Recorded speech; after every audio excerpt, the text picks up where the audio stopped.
Rafraîchissement spirituel. Rafraîchissement spirituel. Papa, tu es mon médicament, mon médicament, mon médicament. Rafraîchissement spirituel. Votre émission d'édification tous les lundis à 10h10.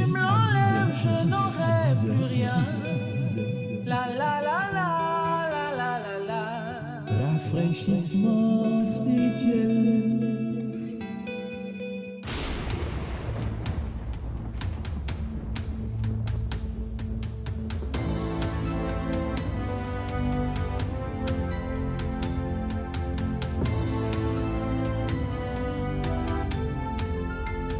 Bien-aimés frères et sœurs dans le Christ, je suis très heureux de vous retrouver en ce lundi 13 janvier 2025 pour notre temps d'édification dénommé Rafraîchissement spirituel. Et durant 9 lundis, nous allons nous rapprocher de Dieu par l'intercession, par l'intermédiaire de Saint Joseph. Nous allons apprendre à nous rapprocher de Dieu en imitant ses vertus. Mais avant toute chose, passons à la prière. Au nom du Père et du Fils et du Saint-Esprit. Amen. Dieu notre Père, nous te bénissons, nous te rendons grâce et gloire pour tous tes bienfaits dans nos vies, pour ce que tu es avec nous. Merci de ce que tu nous gardes, tu nous protèges et tu veilles sur nos vies. Que toute la gloire te soit rendue, toi qui es vivant maintenant et pour les siècles et des siècles. Amen. Bien-aimés auditeurs de Rafraîchissement spirituel, je suis très heureux de vous retrouver en ce lundi. Nous allons immédiatement passer à la lecture de la parole de Dieu. Voici comment Jésus-Christ est né. Marie, sa mère, est promise en mariage à Joseph, mais avant d'habiter avec Joseph, Marie attend un enfant par la puissance de l'Esprit Saint. Joseph, son fiancé, est un homme juste. Il ne veut pas accuser Marie devant tout le monde. Alors, il décide de la renvoyer en secret. Au moment où il pense à cela, l'ange du Seigneur se montre à lui dans un rêve. L'ange lui dit: Joseph, fils de David, n'aie pas peur de prendre chez toi Marie, ta femme. Oui, l'enfant qui est en elle vient de l'Esprit Saint. Elle va mettre au monde un fils et toi, tu l'appelleras Jésus. En effet, c'est lui qui sauvera son peuple de ses péchés. Matthieu chapitre 1, versets 18 à 21. Alors, bien-aimés frères et sœurs dans le Christ, aujourd'hui, nous allons parler de la docilité de Saint Joseph, à l'Esprit Saint, de cette vertu de docilité que Saint Joseph a manifestée. Mais avant de dire quoi que ce soit, il faudrait comprendre et savoir que la docilité, c'est un comportement soumis, une tendance à obéir. La docilité est le caractère de ce qui est docile. C'est une disposition naturelle à se laisser conduire, diriger, commander. C'est une soumission à écouter et obéir. C'est la qualité d'être facile à gérer, à contrôler ou à discipliner.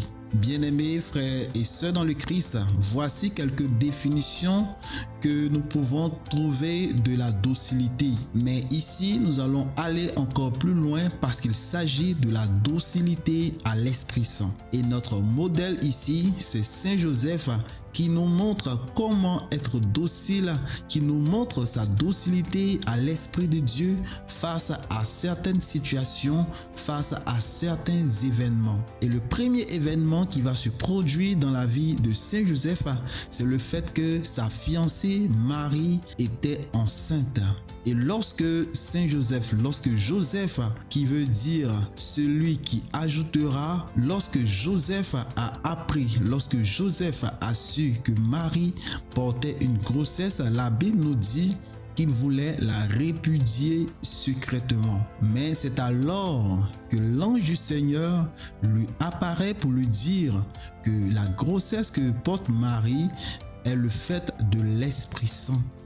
Et la parole de Dieu va nous dire que Joseph va abandonner son plan de divorce, montrant ainsi sa docilité à l'Esprit de Dieu. Bien-aimé du Seigneur, la docilité de Saint Joseph à l'Esprit de Dieu, à Dieu, dans l'évangile de Matthieu, se révèle particulièrement au travers de 4 songes, dont le premier que je viens de citer, où l'ange va lui dire, va le rassurer que la grossesse que porte la Vierge Marie vient de Dieu.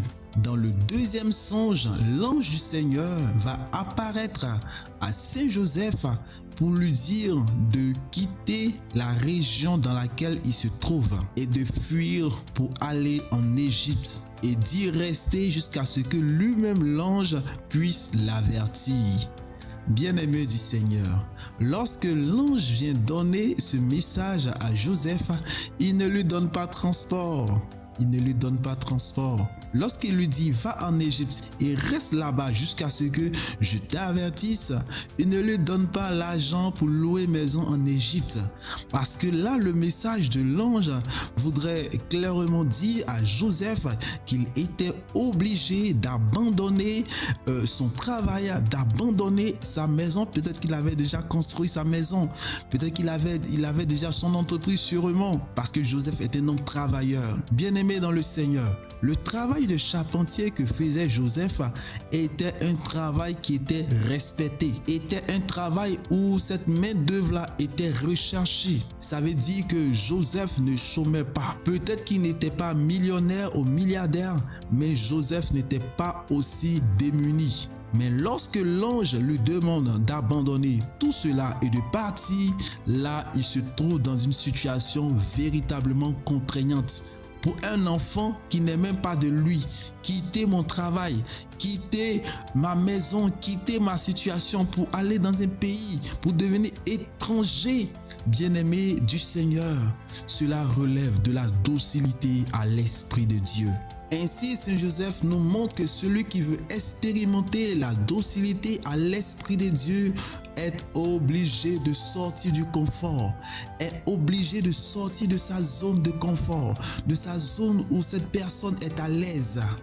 Bien-aimés frères et sœurs dans le Christ, surtout pour nous qui désirons évangéliser, surtout pour nous qui désirons proclamer la parole de Dieu, bien-aimé, il te faut sortir de ta zone de confort si tu veux expérimenter la docilité à l'Esprit de Dieu. Et là, pendant que je parle, je me souviens d'une fois où je suis allé prêcher. Voilà, on m'a invité pour aller prêcher dans une fraternité, dans un groupe de prière. Et quand on a fini la prière, il fallait retourner à la maison. Alors je vous dis que je n'avais pas de transport ce jour-là. Je n'avais pas de transport. Là, mais je suis venu en marchant. J'avais prévu retourner également en marchant, mais vu que la prière avait pris du temps, voilà, nous avons fini à une heure tout de même un peu avancée. Il fallait retourner et là on m'accompagne. Ah, le frère rentre bien, que Dieu te bénisse, que Dieu te bénisse. Voilà, tu vas pas dire à quelqu'un là, ah, je n'ai pas de transport, hein. Là même on cherche à arrêter un véhicule pour toi et tu dis non, je vais voir quelqu'un un peu à côté avant de rentrer. Non, tu vas pas voir quelqu'un à côté, tu n'as pas de transport.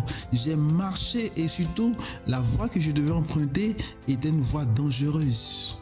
Mais j'ai marché jusqu'à arriver chez moi à la maison en suppliant le Seigneur de faire en sorte que personne ne m'agresse.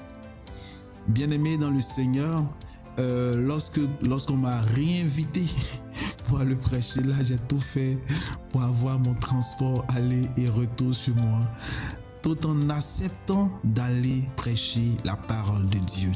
Bien-aimés frères et sœurs dans le Christ, la docilité à l'Esprit de Dieu nous oblige à sortir de notre zone de confort. Bien-aimés, pour un troisième songe où l'ange va venir dire à Joseph que ceux qui en voulaient à la vie de l'enfant sont morts. Et l'ange lui ordonne de prendre l'enfant et sa mère et de retourner en terre d'Israël. Et Joseph, une fois de plus, obéit. La parole de Dieu nous dit que sans hésiter, Joseph a obéi. Et pour la 4e fois, l'ange va se révéler à Joseph puisque Hérode n'était plus, mais son fils avait pris la place.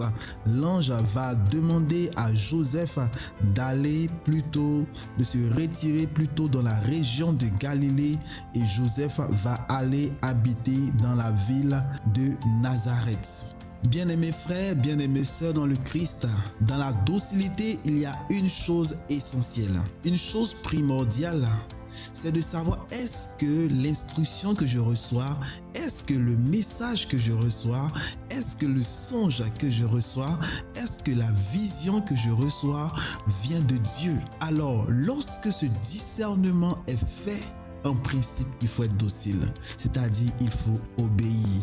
Lorsque nous savons que ce que nous recevons vient de Dieu, l'orientation vient de Dieu, il nous faut désormais obéir. Mais nous remarquons bien souvent, nous savons que ce que nous recevons vient de Dieu. Cela a été confirmé par notre directeur spirituel, cela a été confirmé par un prêtre, cela a été confirmé par l'église, mais nous hésitons, nous ne voulons pas faire. Pourquoi? Parce que ça ne nous arrange pas, semble-t-il. Bien-aimés frères et sœurs dans le Christ, il nous faut être dociles à l'Esprit de Dieu, être docile à la voix de Dieu. Nous voulons domestiquer l'Esprit de Dieu. Nous voulons domestiquer l'Esprit de Dieu. Nous voulons que l'Esprit de Dieu agisse selon nous-mêmes notre volonté. Nous voulons que l'Esprit de Dieu agisse dans le domaine que nous souhaitons, dans le domaine que nous voulons. Nous voulons domestiquer l'Esprit Saint. Et là, le pape François nous interpelle là-dessus et nous invite à ne pas domestiquer l'Esprit de Dieu, à vouloir contrôler l'Esprit de Dieu, mais à nous laisser conduire par l'Esprit Saint qui souffle et on ne sait d'où il vient et on ne sait où il va. À nous laisser entraîner par le souffle, par la roue, par le souffle de l'Esprit de Dieu.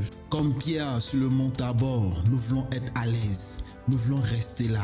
Nous ne voulons plus bouger. Nous voulons construire des tentes. Nous ne voulons plus bouger. Nous ne voulons pas que l'Esprit de Dieu nous pousse à la nouveauté parce qu'on a peur de la nouveauté. Bien-aimés dans le Seigneur, une nouveauté peut venir du diable, mais une nouveauté aussi peut venir de Dieu. Nous ne prenons pas le temps de discerner cela et nous ne voulons pas, nous n'acceptons pas la nouveauté. Nous n'acceptons pas l'orientation de l'Esprit de Dieu. Nous bloquons la volonté de Dieu, nous bloquons le mouvement de l'Esprit de Dieu, nous bloquons le mouvement de l'Esprit de Dieu. Quand le Seigneur veut nous emmener à aller plus loin, nous disons Seigneur, là où on est là, on est à l'aise. Voilà, c'est bien, vraiment c'est chic, c'est bon.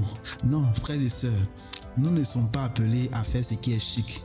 Nous ne sommes pas appelés pour ce qui est bien. Nous sommes appelés à faire la volonté de Dieu. Ainsi, la docilité à l'action du Saint-Esprit rend continuellement le Seigneur ressuscité vivant et présent, a déclaré le pape François lors du Regina Coeli récité depuis la fenêtre du palais apostolique au Vatican le 26 mai 2019. Bien-aimés frères, bien-aimées sœurs dans le Christ, que l'Esprit de Dieu nous donne d'être dociles à sa présence et à ses orientations. Prions. Seigneur notre Dieu, à l'image de Saint Joseph, nous prions afin que tu nous accordes la grâce de la docilité, afin que nous puissions nous rapprocher de toi et davantage être conformes à ta sainte volonté au nom de notre Seigneur Jésus-Christ. Amen. Au nom du Père et du Fils et du Saint-Esprit. Amen. Alors, bien-aimés frères et sœurs dans le Christ, j'ai été très heureux de partager cet instant avec vous. J'espère que l'édification de ce jour pourra vous aider dans votre marche à la suite du Christ. Alors, nous entamons aujourd'hui un cheminement dénommé 33 jours de jeûne et de prière que nous faisons chaque année. Voilà, juste après le dimanche du baptême de Jésus. Alors, nous commençons aujourd'hui lundi 13 janvier 2025 et ce jusqu'au 14 février 2025. Alors, je vous invite, bien-aimés frères et sœurs dans le Christ, à suivre ce cheminement qui, j'en suis sûr, vous fera énormément de bien.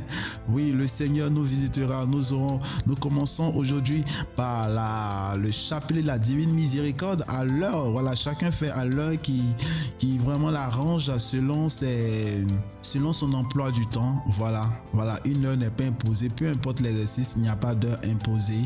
Voilà, donc chacun fait son chapelet à Dieu miséricorde quand vraiment il le peut, mais il faut le faire, il faut vraiment le faire pour demander la miséricorde de Dieu. Voilà, pour demander pardon à Dieu pour nos péchés, nos nombreux péchés en 2024, nos péchés pendant les fêtes, nos péchés après les fêtes. Vraiment implorer la miséricorde de Dieu, le cœur miséricordieux de Jésus pour nous et nos frères, nos familles et pour le monde entier.